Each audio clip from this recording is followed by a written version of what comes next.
démolition, à la rénovation, entre les deux, la copropriété, tout était ouvert. Ils veulent élargir ça, élargir l'infini. On est parti là-dessus, puis avec des idées là, d'idéateurs. C'est le mot qui est sorti dans les médias, là, des idéateurs. Fait que quand on va la faire, cette fameuse réunion, on va le lancer, l'appel de proposition. Je le dis, là, s'il y a quelqu'un ici qui est intéressé, là, ou si vous connaissez quelqu'un, ou dans les médias, là, il est à vendre. Parce qu'une proposition, là, ça peut être de le rénover, de ci, de ça, ça peut aussi être de l'acheter. Donc, je n'ai pas besoin de référendum, là, on va le mettre à vendre et à proposer toutes sortes d'autres affaires. Là. Mais c'est assez, il faut que ça arrête. Est-ce qu'il y a quelqu'un d'autre? Non, la période de questions est terminée normalement, mais on va l'écouter, madame. Louise Bissonnette. Tout à l'heure, à la demande de M. Potvin de prouver qu'il y avait eu un non-respect des lois, vous avez déposé un avis juridique. Oui.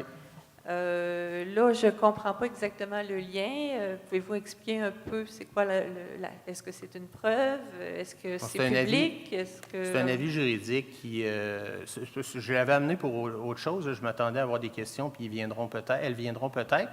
Mais c'est un avis qui nous explique comment on a bafoué les règles lorsqu'on a fait le règlement d'emprunt sur le complexe multisportif. Où, quelquefois, dans les dernières semaines, j'ai mentionné que ça avait été fait en cachette, n'est-ce pas? J'ai dit qu'il y avait eu une réunion extraordinaire sans avis de convocation à 7h30 le matin en juillet 2012 pour adopter un règlement d'emprunt, deux en fait, un de 30 millions puis un de 34. Et celui de 34 concernait le centre sportif. Évidemment, on a tenu cette réunion-là à 7h30 du matin sans avis de convocation. Donc, évidemment, il n'y avait personne dans la salle. Et on a tenu 5-6 jours plus tard le registre ou l'ouverture de registre. Il faut comprendre que quand on emprunte un montant avec un règlement d'emprunt, on commence par faire un avis de motion. À une autre séance, on fait l'adoption du règlement d'emprunt. Ensuite, on ouvre ce qu'on appelle les registres. Donc, là, dépendamment de toutes sortes de calculs, il y a un certain nombre de personnes qui doivent venir signer s'ils veulent qu'un référendum soit tenu. Et s'il y en a assez qui signent, bien là, on tient le référendum pour voir si les gens veulent ou pas emprunter. Alors, la réunion a eu lieu, l'adoption s'est faite en séance extraordinaire sans avis de convocation, donc personne ne l'a su qui était adopté. Et ensuite, c'est légal, ça, on peut le faire. Hein. Si tous les membres du conseil se présentent puis décident qu'il n'y aura pas d'avis de convocation, ils peuvent le faire. C'est légal. Ensuite de ça, le registre a été ouvert. Là, la séance occulte s'est tenue le 11 juillet 2012. Le registre a été ouvert le 19 juillet 2012, 2 jours avant les vacances de construction. Il y a eu 19 personnes qui sont venues le signer. Parce que, bien évidemment, autour du 15 juillet, on s'entend que les gens ne font pas à fil pour aller chercher le journal pour voir s'il y a un avis qui a été émis pour aller signer un registre. Et si jamais les gens avaient été assez motivés, puis je comprends très bien qu'ils ne l'aient pas été, bien, ce qu'ils auraient vu, c'est un avis qui dit que ça va être un partenariat public-privé. Je n'ai pas vu beaucoup de partenariats public-privé dans cette patente-là, l'autre bord de la rue. C'est 100% ville. Donc, les citoyens ont été floués là-dessus. Le processus référendaire, les personnes s'est rameutées. Moi, le premier, je me souviens très bien de m'être dit « je n'irai pas ». L'avis dit que c'est le privé qui prend toute la responsabilité. Bon, pour une fois, on ne se fera pas avoir dans celle-là, parce que j'étais venu pour la maison de Thibault-Soulard, mais ça, c'est une autre histoire. Et donc, ce qu'on apprend plus tard, c'est qu'en octobre, ils ont pris une résolution pour modifier tout ça, le règlement d'emprunt. Et finalement, c'est devenu 100% ville, alors que dans l'avis, il était mentionné clairement qu'il n'y avait aucun risque pour la ville, aucun débours pour la ville, aucun risque pour les citoyens. Donc, on peut faire ça, modifier un règlement d'emprunt par voie de résolution, ça se fait, et la loi est très claire, elle dit on peut le faire si on n'augmente pas la charge pour les citoyens. Bien là, vous avez, grosso modo, 17-18 millions de charges sur la tête. Moi, je trouve qu'elle a augmenté. Et donc, ce que l'avis dit, l'avis, je vous le dis, ce n'est pas un jugement, c'est pas un juge, c'est un avis. Hein? C'est un avis de quelqu'un qui connaît ça. Et lui, ce qu'il dit, c'est que la loi n'a pas été suivie. Maintenant, M. Potvin va dire « Hey, c'était pas sciemment. On n'a pas fait exprès. » N'est-ce pas? Oui, non, c'est ça, mais à la fin de la rencontre, parce que j'avais prévu aborder la question, c'est le fun de poser la question, mais dans ma période, à la fin, je vais expliquer de long en large ce qui s'est passé et l'histoire. Parce que pouvez-vous le faire tout de suite? Vous en irez, vous l'écouterez à la télévision, madame, vous l'écouterez en reprise. Ça vous fait plaisir. Merci, M. le maire. Donc, on passe à la section propositions, résolution 2016-483, mairie. Défraiement par la Ville des coûts associés à la web-diffusion des séances du Conseil. Considérant le caractère public des séances du Conseil exigées par le législateur, l'importance de rendre l'information disponible pour un maximum de citoyens et le fait que tous ne peuvent se libérer pour assister aux séances du Conseil municipal de Saint-Augustin-des-Maures, considérant le refus par la majorité des membres du Conseil d'adopter les propositions 2016-370 soumises par le maire le 30 août 2016 à l'effet que la Ville de Saint-Augustin-des-Maures prenne les dispositions nécessaires afin d'assurer la web-diffusion des séances publiques du Conseil municipal, considérant que depuis septembre dernier, la compagnie Parneuf.tv a pris l'initiative d'enregistrer les séances du Conseil et de les rendre disponibles sur sa plateforme Web et que l'expérience est largement appréciée. Considérant que l'enregistrement des séances a notamment permis de démontrer une procédure illégale de présentation de règlement le 20 septembre 2016 et que cela s'avère donc un puissant outil lorsque vient le temps de veiller au respect des processus, règles et lois, considérant qu'un sociofinancement a été mis sur pied afin d'assurer le maintien du service offert par Parneuf.tv et que les citoyens déjà lourdement taxés n'ont pas à assumer personnellement les frais de cette web-diffusion, et proposer que la Ville de Saint-Augustin-des-Maures prenne sans délai les dispositions nécessaires afin de défrayer les coûts associés à la web-diffusion des séances du Conseil. Je propose. Quelqu'un pour appuyer? Résolution 2016-484. Mairie. Oh, on demande le vote, monsieur. Ah. Oui, Bon. mais là, Ben oui, mais il faut le dire. Oui. Écoutez. Bon, ben, il demande le vote, Monsieur le greffier. Alors, ne tenez pas compte de l'unanimité qu'on avait cru percevoir ici. Je pensais que la lumière était descendue d'un coup. Puis que... parce que vous avez tellement l'habitude de le demander. Mais je me disais, ça se peut pas, ça se peut pas. Vous avez tellement l'habitude de demander le vote qu'on se fiait sur vous pour le faire. Là, mais... Après 10 ans, il ne comprend pas encore comment ça marche. Non, je C'est le comprends très fascinant. bien, mais vous le faites constamment. C'est qu'on n'a pas besoin de le Fascinant. faire. Cela dit, donc, est-ce que quelqu'un veut s'adresser aux citoyens? Allez-y. Regardez, finalement, nous maintenons, pour l'instant, j'insiste pour l'instant, notre position à l'effet que le contexte social et politique qui règne actuellement à Saint-Augustin, puis ne permet pas et n'est pas favorable à la web-diffusion des séances. Je crois pas. Là, on a vu la pétition, je pense que ça vous a pris, je ne sais pas combien de temps, avoir, je ne sais pas combien de signatures. Là, vous allez possiblement la déposer un jour. La même chose pour le financement social dont M. le maire parle. Moi, je n'ai pas de problème. Là, les gens sont ici. Ça ne me dérange pas d'être filmé, mais je ne suis pas d'accord que la Ville paie actuellement pour un service qui intéresse à peu près personne, d'autres que les gens qui sont ici dans cette salle. Donc, pour ces raisons-là, regardez, je pourrais en dire davantage. J'en ai une page au complet de raisons, mais je ne le ferai pas. Je ne veux pas élargir le débat. Mais, s'il vous plaît, donc, s'il vous plaît. Oui, mais le contexte était différent et on n'anticipait pas ce qui s'est passé, la manière dont ça se déroule les séances. Fait que, donc, pour cette raison-là, on demande le vote et moi, je vais voter contre. Est-ce que quelqu'un d'autre veut s'adresser aux citoyens?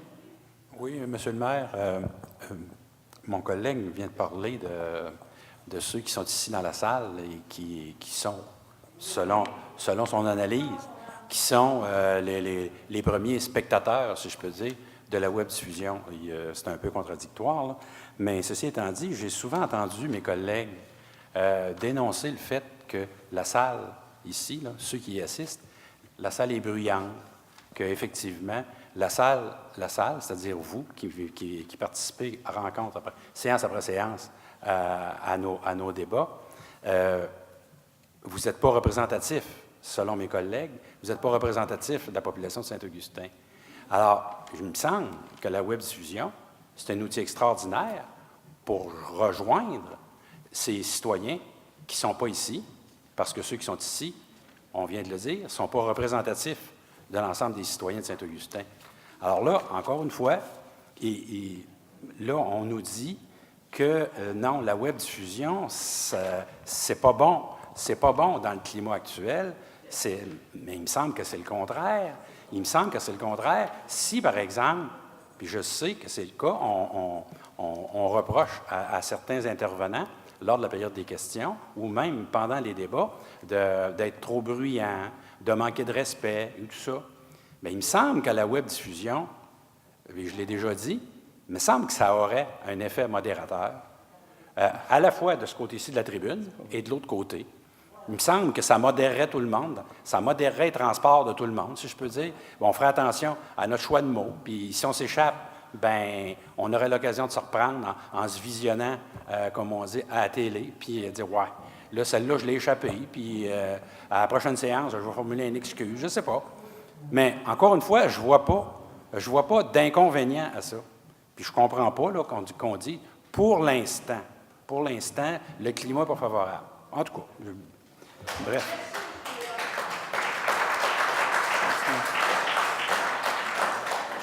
En fait, il a été beaucoup question d'image. Hein. C'est le mot qui revient, règle générale, lorsque les conseillers de l'équipe Corriveau parlent de web-diffusion des séances. Quand on veut récupérer 30 000 $ qu'on a perçus en trop, ce qui représente seulement le tiers de la dette réelle, hein, qui est de 100 000, quand on veut... en fait, quand on doit rembourser 60 000 $ donc à la gang, et je me suis trompé, je m'excuse, c'est s'augmenter de 30 000 $. Là. Il y a 60 000 de remboursement qui ne représentent que le tiers, donc on parle d'autour de 180 000 si c'était la totalité qui était remboursée. Lorsqu'on parle, comme ce soir, du Centre Jean-Marie-Roy, d'historique de tout ça, lorsqu'il va être question, lorsque le rapport du ministère va sortir de vérification, je pense que si j'étais à leur place, et je ne serai jamais à leur place, vous pouvez être sûr, mais j'aurais peut-être pas envie, moi non plus, de passer à la TV. Et c'est pas l'image de la ville, c'est pas l'image de la ville qui en prend pour son rhume là-dedans. On le voit, là, parce que elle a lieu actuellement, la web-diffusion. Là. Mon problème n'est pas avec le fait qu'il n'y en a pas, il y en a. Le problème, c'est que ça m'écœure complètement que les citoyens aient payé, alors qu'ils payent déjà leurs taxes, pour avoir droit à un service qui devrait, ça devrait aller de soi. Mais ce n'est pas une question d'image de la ville. L'image de la ville, elle est très bonne. On va être dans la meilleure année de vente de terrain dans le parc industriel. L'entrepreneur, le promoteur qui vient ici, là, acheter un terrain à 1 million, 2 millions, on a vendu un 2,5 millions récemment, là, qui va mettre une bâtisse dessus, puis il va venir payer des taxes à Saint-Augustin, là. C'est quoi qu'il y a comme impression? Quelle idée il a de l'image de la ville? Il y a l'idée d'une ville qui est en train de se remettre ses rails, puis ça va bien aller. Là, dans 300 quelques de dos, ça va se placer. Là. C'est ça l'image qu'on envoie. Par contre, eux, leur image, je comprends. Là, je comprends, tu sais, c'est humain. C'est humain. À un moment donné, les petits-enfants, ils font ça, ils vont se cacher derrière le rideau là, quand ils ont fait un mauvais coup. Donc, c'est ça. Maintenant, de venir dire ici aux gens là, que c'est le contexte, c'est ci, c'est ça, c'est épouvantable. C'est vous prendre pour des caves, ça m'écœure complètement. La définition de la mauvaise foi, c'est l'absence de bonne foi, puis c'est à ça qu'on assiste ici. C'est de la pleurniche. C'est de la pleurniche. Ils l'ont échappé, puis là, ils ne veulent pas l'avouer, puis ils ne veulent pas que ça passe à la TV. C'est pas plus compliqué que ça.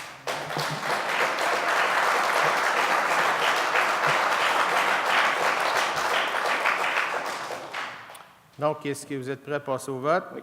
Qui est en faveur de la résolution? Qui est contre? S'il vous plaît, n'oubliez pas que vous êtes à la télé. Résolution 2016-484, mairie. Demande formelle à la conseillère France Hamel de déposer aux archives de la Ville l'ensemble des documents ayant trait à l'établissement par les 5 conseillers en poste fin 2015 et début 2016 des termes du mandat donné à la firme Deloitte le 25 janvier 2016.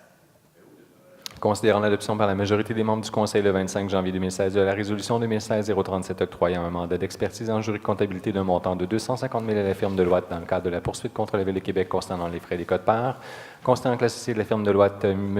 Jean Blouin, affirme que les termes du mandat ont été établis avec la conseillère France Hamel et que le contenu d'un échange de courriel fourni par M. Blouin fait effectivement état des transactions entre lui-même, la conseillère Hamel et ses collègues conseillers, le tout antérieurement au 25 janvier 2016.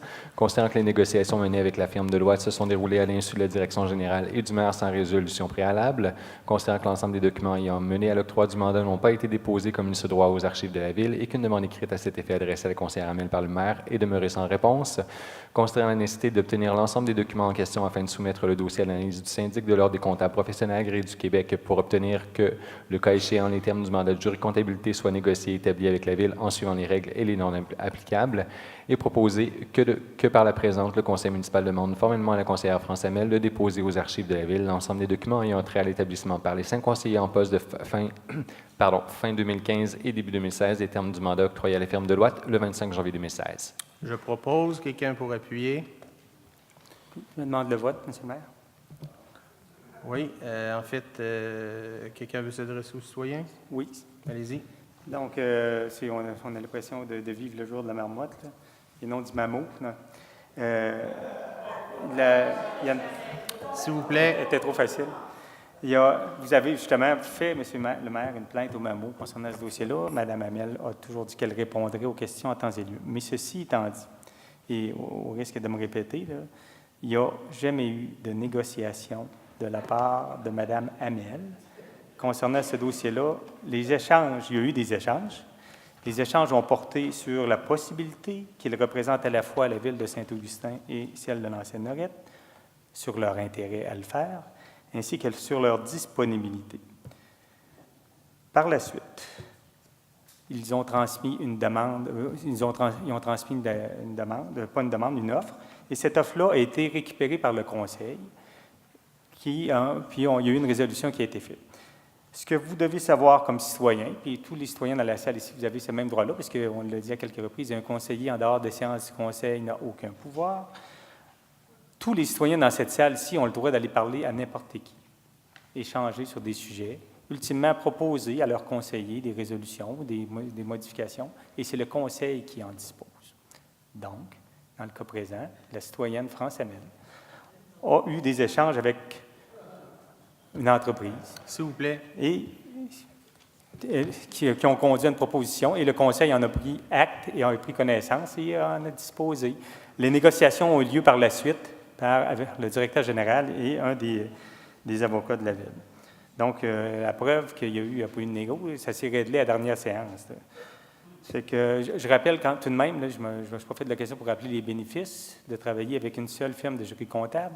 Donc, il y a une économie d'échelle très importante puisque c'est le même dossier. Ensuite, au niveau des représentations en cours, le nouveau Code de procédure civile dit qu'on doit simplifier les démarches et les juges encouragent fortement le fait qu'il y ait à limiter les intervenants. Donc, c'est ce qu'on voulait faire dans ce dossier-là. Et la Ville de Saint-Augustin ne peut qu'être gagnante financièrement par rapport au coût que ça pouvait représenter de travailler avec deux firmes différentes et qui, essentiellement, refaisaient la même tâche. Au lieu d'avoir, je ne sais pas moi, 4 personnes autour de la table, il y en a 2, mettons. Donc, le calcul se fait assez facilement. Donc, c'était pour économiser de l'argent à la Ville de Saint-Augustin, c'était pour être plus efficace. Que la Ville de Saint-Augustin a négocié une entente et l'a signé récemment. S'il vous plaît, s'il vous plaît, s'il vous plaît. Ah oui, allez-y, allez-y. Bon. Parce que là, je pense qu'on est dans la pure sémantique. Mon collègue, M. Potvin, vient de dire que Mme Hamel a eu des échanges avec Deloitte. Bon. Je sais qu'à une séance précédente, c'est Mme Hamel elle-même, je pense, qui a parlé de recherche d'informations. Là, on dit, est-ce qu'il y a eu des discussions? Est-ce qu'il y a eu des négociations? Mais que ce soit échange, discussion, négociation, il en demeure pas moins qu'il est très clair, parce qu'encore une fois, les amis, là, c'est binaire, cette affaire-là. C'est blanc ou noir, c'est 0 ou 1. Ou bien donc, on est en présence d'une firme de réputation internationale, Deloitte, là, c'est pas rien, qui est arrivée et qui spontanément, sans aucune sollicitation de qui que ce soit, de quelque citoyen Hamel que ce soit, élu ou pas, et qui est arrivé et qui a présenté à la Ville une offre de service. OK? Ça s'appelle une proposition spontanée. Ou bien donc c'est ça, ou bien donc il y a quelqu'un à la Ville, OK? Il y a une citoyenne élue qui a discuté, a échangé avec Deloitte pour dire « ce serait bien le fun si tu présentais à la Ville une proposition, puis by the way, dis-nous donc si tu es disponible, puis aussi dis-nous donc tes tarifs. » OK? Parce que c'est ça qui s'est passé là. Auquel cas, la citoyenne, Mme Hamel, dans les circonstances, contrevient à la politique contractuelle. On a le choix. Ou bien non, c'est Deloitte qui a contrevenu à la loi sur le lobbyisme parce qu'il n'était pas enregistré comme lobbyiste ici à la Ville de Saint-Augustin. Ou bien non, c'est Mme Hamel, la citoyenne, qui a contrevenu à la politique contractuelle. il a été largement démontré par les pièces, par les documents écrits que M. le maire a obtenus. Ça a pris du temps avant qu'il les obtienne. Ça a été démontré qu'effectivement, on n'était pas en présence d'une proposition spontanée. Il y a eu des démarches, échanges, discussions, négociations. Il y a eu des démarches entre Mme Hamel, qu'ensuite, elle a partagé le résultat de ces démarches avec mes collègues, pas avec moi, là, avec mes collègues, et ça a donné lieu à la résolution du 25 janvier dernier. Alors, encore une fois, c'est binaire, c'est blanc, il n'y a pas de... C'est blanc ou noir, il n'y a pas de circonvolution, là, puis de taponnage pour essayer de dire... Ça se peut pas qu'il n'y ait pas eu d'échange d'informations entre Mme Hamel et Deloitte dans ces circonstances-là, parce que c'est clairement pas une proposition spontanée. J'ai exposé ce que M. Brulotte vient de vous dire à M. Blouin de la firme Deloitte, en lui disant, écoutez, de deux choses l'une, comme M. Brulotte vous a expliqué, soit vous contrevenez à la loi sur le lobbying, soit vous avez négocié avec des gens ici, puis dites-moi qui. Il m'a dit, je n'ai pas contrevenu à la loi sur le lobbying, j'ai négocié avec la conseillère France Hamel. J'ai dit, d'accord, mais je veux bien vous croire, mais j'ai besoin d'avoir... parce que pour se soustraire à cette loi-là, il faut qu'il y ait une demande écrite d'un titulaire de charge publique. C'est pas juste là, le dire comme ça. J'ai dit, je la veux. Évidemment, il ne me l'a pas donné. Puis là, ben, il y a beaucoup de choses occultes. Ça, c'est très vaseux et on n'y arrivait pas à avoir l'information. Donc, j'ai anonymement dit à M. Deloitte que j'allais procéder auprès du commissaire au lobbyisme, mais tout à coup, c'est comme libéré et fourni des documents. Je vous lis un petit peu. Il en reste un petit peu à fournir, je pense. Ça va venir. C'est juste... Il y a des gens que ça prend un peu plus de temps, mais il va y arriver. Et donc, 22 janvier 2016, M. Blouin écrit à Mme Hamel à 16h49. « Bonjour, Mme Hamel. Suite à votre demande, je le répète, suite à votre demande, vous trouverez ici-bas la lettre demandée, mais demande deux fois dans la même phrase, sous forme de projet. Projet. Qu'est-ce que c'est un projet? C'est ce qu'on est en train d'élaborer quelque chose. J'attends de vos nouvelles avant d'imprimer sous forme finale. Alors, la conseillère Hamel, citoyenne Hamel, n'est-ce pas? Répond le 24 janvier, 16h59, il marche les mêmes heures, 2 jours plus tard, donc à M. Blouin. Bonjour, M. Blouin. Tel que convenu. J'ai présenté votre projet de lettre, mandat, à mes collègues conseillers. M. Brulotte n'était pas élu à l'époque, on sait qui reste. Nous aimerions y voir apparaître la mention que vos honoraires et les frais qui seront facturés se rapporteront au coût additionnel généré par l'ajout de Saint-Augustin au litige en cause, pour lequel vous agissez déjà comme expert pour la ville de l'Ancienne-Lorette. Ça s'appelle demander quelque chose, le faire modifier la lettre, négocier, prenez le terme que vous voulez, là. Merci de me faire parvenir le document corrigé. On est rendu dans la correction de documents, là. On ne parle pas de prendre l'information, « Hey, M. Blouin, es-tu disponible? » Non, non, on corrige le document qui va m'être mis d'en face le 25 à 7h30 sans que je ne l'ai jamais vu. Et je l'acheminerai au directeur général de la ville de Saint-Augustin-de-Desmaures, M. Robert Doré, de même qu'au greffier, M. Daniel Martineau. Le document se rejoint à la résolution qui sera adoptée lors de la séance extraordinaire, cordialement. Et là, on vient de dire que tout est beau, tout est net, puis qu'il n'y a pas eu de négo, puis qu'il n'y a pas eu de ci, puis qu'il n'y a pas eu de ça.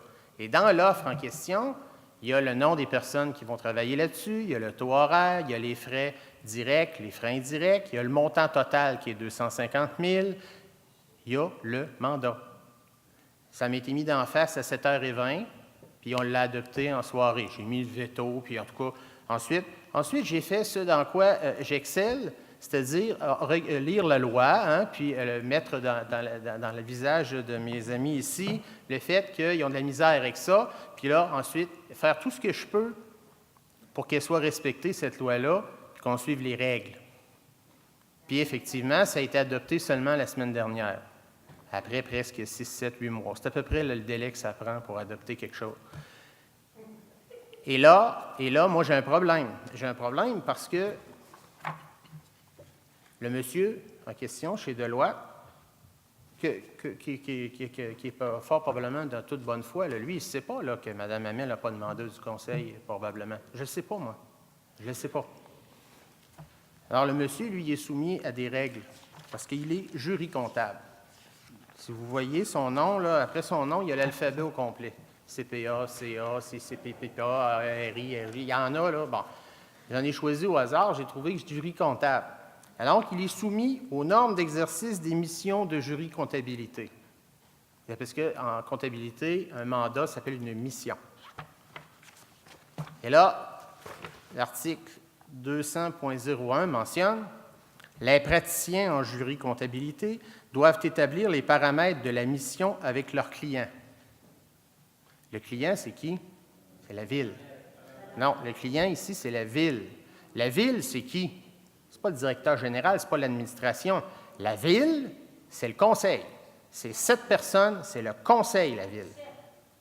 Ça c'est très difficile à absorber là, pour les gens là, qui étaient ici dans les 10 dernières années. Quand ils parlent de la ville, eux autres, ils parlent du directeur général puis de l'administration. C'est pas ça, là. La ville, c'est le conseil. Et le conseil s'exprime par voie de résolution. Est-ce que le praticien, qui est M. Blouin, a établi les paramètres de la mission avec le client? Non.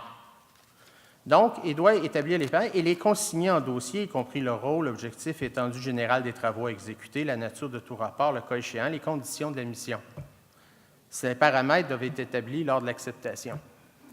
Alors, moi, j'ai un problème, et là, je vais soumettre tout ça à l'ordre des comptables professionnels agréés. J'ai des discussions entamées très importantes avec le syndic qui m'a demandé de lui acheminer tous les documents. Et ce soir, quand je regarde la résolution, ce que je demande, c'est que, par la présente, le conseil, ici, demande formellement à la conseillère France Hamel, à la citoyenne Hamel finalement, parce que ce qu'elle a fait, c'était à titre de citoyenne, là, de déposer aux archives de la Ville l'ensemble des documents ayant trait à l'établissement par les 5 conseillers en poste, les termes du mandat octroyé à la firme Deloitte le 25 janvier. Je ne demande pas à l'une, je demande juste de fournir les documents. Puis ensuite, on va présenter ça à l'Ordre des comptables professionnels agréés qui va nous dire si le mandat, ça se tient, puis s'il n'y aurait pas lieu, peut-être qu'on les établisse, les paramètres, mais avec le bon interlocuteur qui est la Ville, c'est-à-dire le conseil. Moi, j'aimerais ça participer à ça. J'aimerais ça, moi, voir si je suis capable d'avoir mieux que 250 000. J'aimerais ça aussi savoir ce à quoi je peux m'attendre de ce monsieur-là, que je répète, est très, très, très certainement hyper compétent. C'est pas ça le problème, là. Je ne remets pas en doute du tout la compétence de M. Blouin de chez Deloitte, ni de la firme Deloitte. C'est pas ça le problème, là. Mais je voudrais qu'on établisse les termes du contrat entre la Ville et la firme Deloitte, et non entre la firme Deloitte et une citoyenne. Il me semble que ce n'est pas trop demandé que d'avoir les documents. C'est tout, là, je ne demande pas à l'une.